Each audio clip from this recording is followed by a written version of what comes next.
Sir, sino po sila, sir? Pala si Ram Barredo, owner ng Toyota Corolla XL, 1996 model. Yan. Ito, mga ka-auto, Excel, oh. Mga ka-auto. Stock. Stock na stock, di ba? Boss Ram, ako natatawa na ako. Ako, boss, ito, mga ka-auto, Excel lang ang offer niyan eh. Ito lang ang baon niyan eh. Ni Boss Ram, Boss Ram. Siyempre, very curious sa mga ka-auto muna natin. Kwentuhan muna tayo, boss. Paano ba kayo nahilig sa pagkakotse, Boss Ram? Sige po. Actually, paano ba? 2012, tinuruan ako ng tatay ko magpalit ng spark plug. Ganun lang. Oo, tapos parang nakaka-relax siya. Okay. So, palit na spark plug. From there, lumipat ako sa gulong. Sabi ko, gulong naman. Tanggal akong gulong. Na-curious ako sa preno. Palit ako ng preno. Palit ako ng pads, shoe. Tapos from there, parang sumabog na siya. To the point na, wow, masaya pala to. Enjoy, boss. Oo, enjoy. Stress reliever, boss. Ano siya ang ginagamit kong term pag nag-ano ka sa mga kotse-kotse, boss? Sige po. Sobrang stress reliever niya to the point na nagulat na lang ako na yung lahat ng oras ko, andito na lang sa kotse. Oh. mukhang napaisip din ako sa sarili ko doon, Boss Ram. Parang ako rin. Pag uwi ko galing school, ganun. Ganun lang din. Oh, yeah, Tapos, boss. after ng kotse, tulog. Pagising ko, kotse muna. Kotse.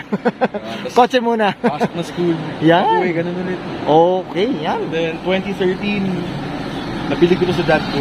Okay.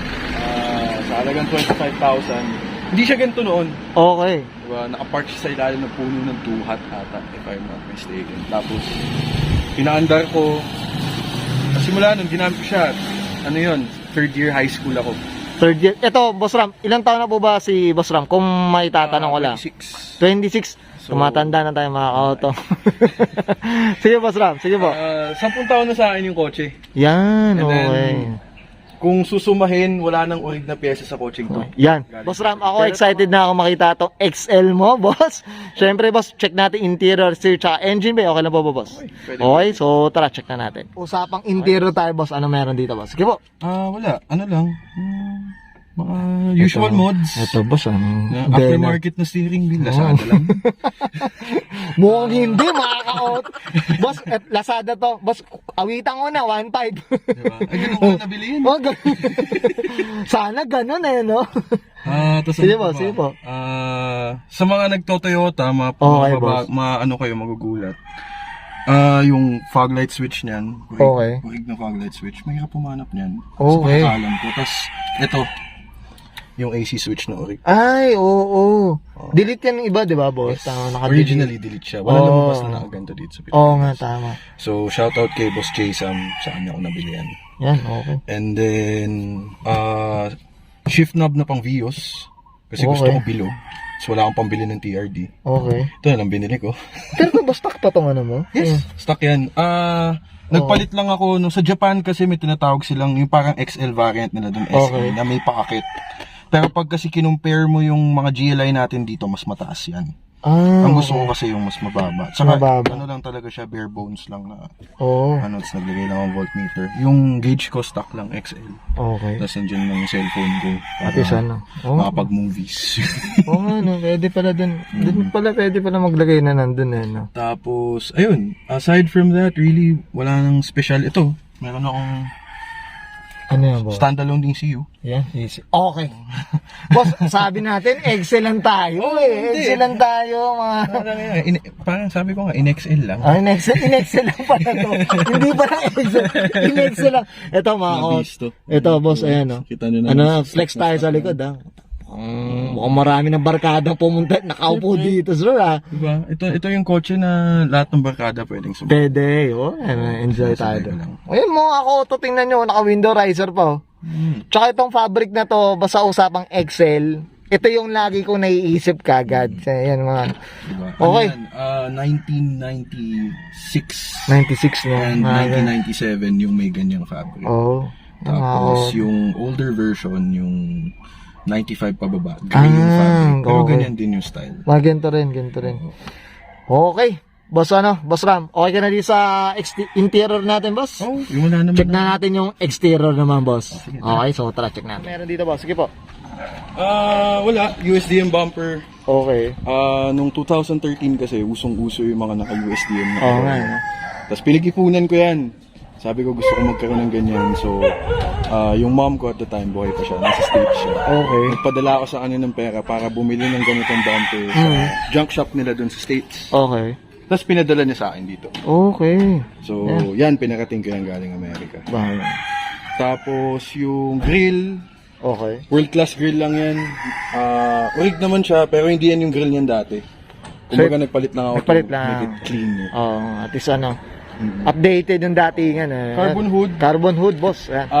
Stage 21, dadalawa lang kami may gantong hood sa buong Pilipinas. Okay. Ito mga kauto. Basta ito lighten lang to Pang lighten lang. Lightning lang. Lightning lang. Pampaano lang, pampagaan. Pampagaan lang. Kasi mabigat tumakbo eh. May tumakbo eh. Excellent to. In-excel kasi to eh. Shout Yan. out, Groups Toyota. Okay, yan. Siyempre, dito sa Tapos ano pa ba? Okay. Boss, ito, sa mags natin, boss. Vios Mags, Vios Okay. Yaris 2013, pataas na model. Again, ganun, since nag-start ako magkotse ng 2013, yung Mags, nabili ko sa junk shop ng 4,000 pesos or 2,000 pesos. Basta parang 500 isa, walang gulong. Tapos yung gulong, nung time na yon, hiningi ko lang sa mga tito-tito ko. Kumbaga, pinagpalitan eh, no? Ano na yan ngayon? Yan, boss. Okay. Medyo iba eh. Iba yung dating eh, oh. Hindi pa Excel eh. Wala maintenance kasi. Okay. Mas madali siya i-maintain. Okay, boss. Bale, 2-pot caliper yan na galing ng MR2. Okay. Tapos 275 mm na rotor. Which is sa Honda katumbas yan na 17CL. Wow, grabe. Usapang, yan, no? Ayan, mga kawoto. Ang lapit, tingnan nyo. Ano lang yan? Oh? Okay. Tapos yung likod, Ito, boss. Dito, sa likod tayo, boss. I believe, if I'm not mistaken, galing na Celica yan. Okay. Or either Celica or Living. Medyo malaki yung disc, icer pads, para malamanda kumapit. Pero stock mags pa din kasi sabi ko nga ayoko na mga JDM mags. Ate, sana lang. OE lang. Pansinin kasi. Oo. Okay. Ito, mga Sa likod. boss Ram. Kahit yung spoiler, boss, OEM, boss, This spoiler did not come with the car. Nabili ko to sa Bicol. Pinaship ko pa dito sa Manila. And then, ito, yung taillights ko, origyan ako ito. Yan yung taillight na nabili namin yung kotse na Yan, okay.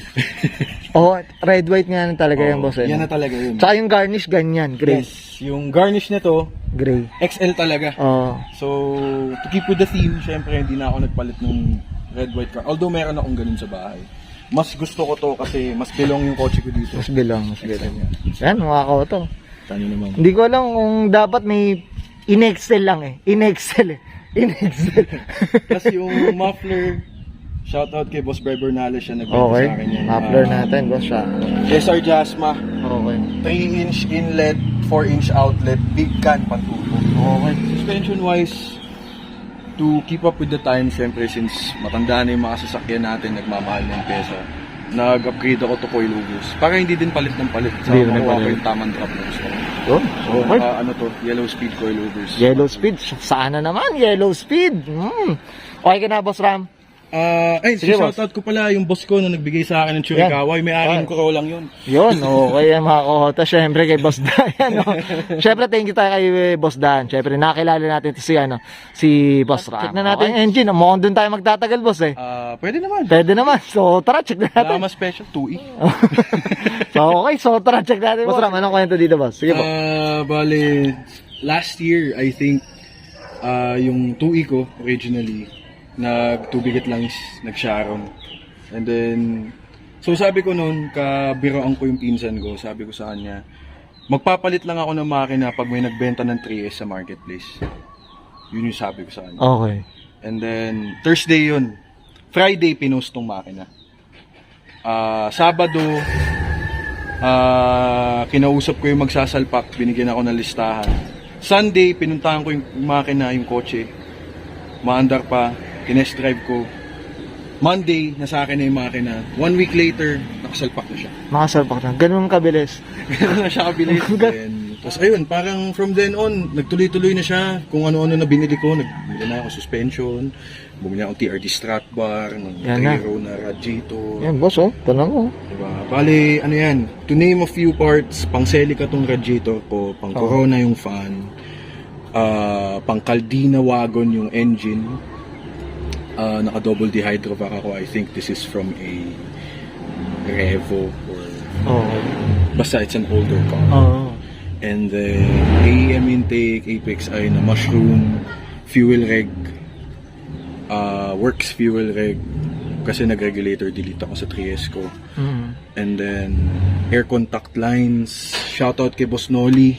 Okay. JC Auto Electrical, sila nagsalpak ng makin ako. Wow. Inalagaan talaga nila ako. Shoutout tayo dyan, mamaya, boss Ram. Pinaubra nila yung ano ko, yung gusto kong setup kasi sabi ko ayoko ng power steering kasi nga yung maintenance mahal and XL nga yung kotse, so pinaubra nila na ganun kasi yung power steering nito dun sa pinakailalim, sa pinakalikod, and kailangan siya para sa belt, and napaubra nila nang wala na. Okay. Naka ano na, no? Semi na, parang semi na, no? Yes! Semi na. Yung pagkaka-wiring nito is kakaiba. Okay. If you had a beams na nakasalpak sa na orig na kotse, ganito yung mukha ng wiring harness. Ganun ang wiring. Walang naakalat na wires, ano siya. Kasi modelo yung sasakyan eh. Walang distributor, na coil on plug siya. So, kumbaga, to keep up with all that, pina-semi-wire tuck-ish ko yung Semi-wire sasakyan. tuck So, na. kung may mahanap ka mang relay dyan, isa lang. Kasi nag-ano ko, nag-aftermarket ako na relay ng fuse box. Okay. Pang relay ito? Pang fuel pump, which is yun nandito.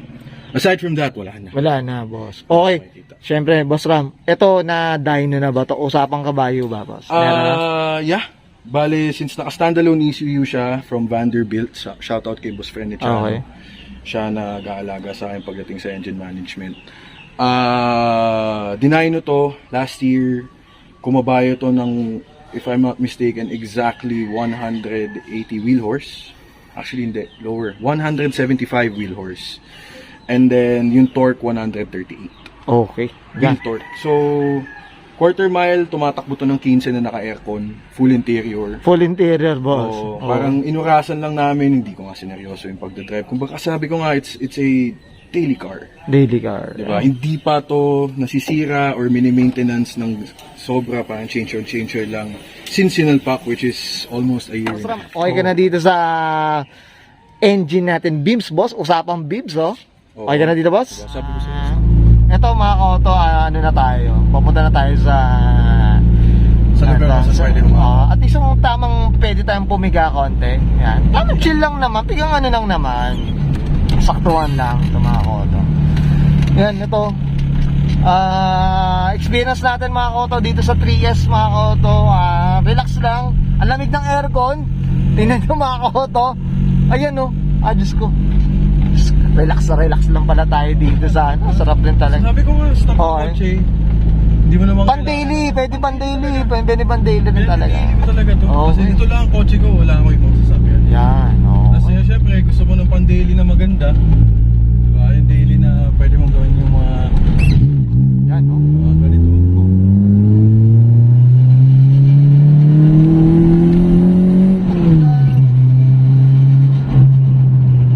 Sko. Tatayo na ako dito, mga kauto. Diba? Mabagal lang naman. Ano, itong may launch control rin pala to. Okay, sige.